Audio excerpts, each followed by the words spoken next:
Still, not a lot of information regarding a brief story we aired last night about a raid involving a multitude of police agencies in Niagara Falls. But we know a lot of you are wondering about it because it was one of the most read stories on our website, WGRZ.com.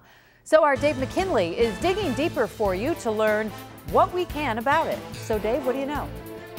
Nothing officially, Mary Alice, and we also cannot confirm if any arrests were made as a result of the raid. But according to two well-placed sources familiar with the investigation, it did not involve any probe into illegal immigrants or suspected terrorists, two topics very much in the news and which some folks told us came to their minds right away based on the lead agency involved. A neighbor who lives behind the house in question here at the corner of Packard Road and Royal Avenue and who wished not to appear on camera told us his home shook when agents apparently threw a flash grenade into the house prior to entering and being startled to find police from several agencies holding what appeared to be militaristic-style weapons, flooding his yard and the surrounding streets, and recalling when he went out on his porch to ask what was up, he was told to stay inside.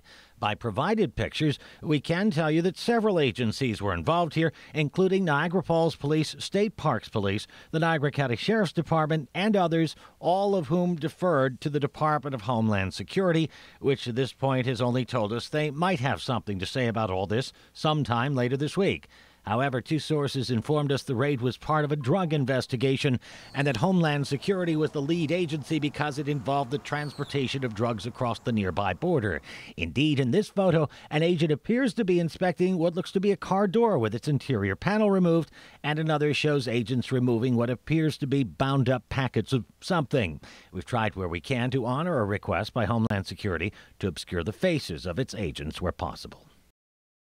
That's being done as a courtesy to Homeland Security, but neighbors told us it would be courteous of them if Homeland Security didn't leave them in the dark. One said it would have been decent of them to not necessarily say what the raid was about, but to at least state what it was not about, to end any speculation and allay any unwarranted fears. And we know of at least one local law agency which advised Homeland Security to do that. Dave McKinley, Channel 2 News.